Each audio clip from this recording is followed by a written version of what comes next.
মোৰ তৃতীয় কবিতা মৰমৰ জুবিন দা। ভালদৰে শুনিব।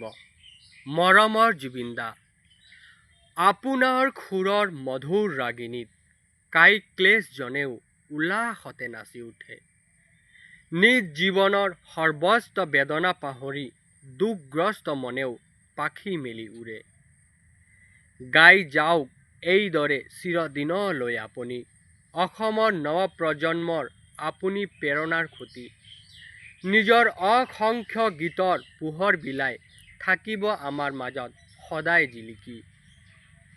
অসংখ্য গীতৰ উপহাৰ দি এই জাতিক এক নতুন পৰিচয় দিলে অসমৰ মাটিক।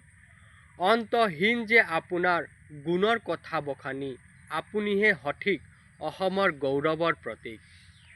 বান্ধি ৰাখিব সকলোকে গীতৰ এনাজৰীৰে, আপোনাৰে সুৰত সাৰ পায় সপোনে। এবাৰলৈ আপোনাক লগ পোৱাৰ বাবে কত যে আশা পুহিছিলে পশ্চিম কাৰ্বি আংলঙৰ এই পাহাৰীয়া মনে। মোৰ চতুৰ্থ কবিতা আমাক ন্যায় লাগিব। ভালদৰে শুনিব, আমাক ন্যায় লাগিব। এতিয়াও থমকি যোৱা নাই অসংখ্য লোকৰ অশ্ৰুৰ বাণ। শীঘ্ৰেই দোষীক শাস্তি দি জুবিন দাক কৰক ন্যায় প্ৰদান।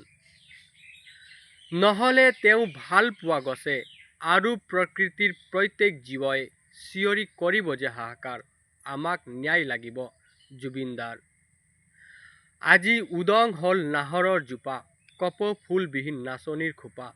ব্ৰহ্মপুত্ৰই নীৰৱ সাধন কৰিছে, তাৰ ক্ষোভৰ লক্ষণ কোনেনো দেখিছে।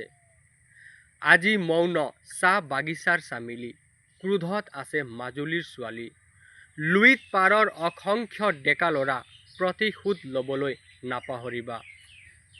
বহাগৰ বাট হেৰুৱাব কুলিয়ে, ঢোল পেঁপাও হৈ ৰ'ব নিঃশব্দে। গছে বনে চিঞৰি ক'ব আমাক জুবিন দাৰ ন্যায় লাগিব।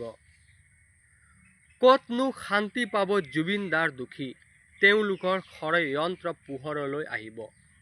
আমাৰ হিয়াৰ আমঠু আজি হেৰাল, আমাক জুবিন দাৰ ন্যায় লাগিব, আমাক জুবিন দাৰ ন্যায় লাগিব।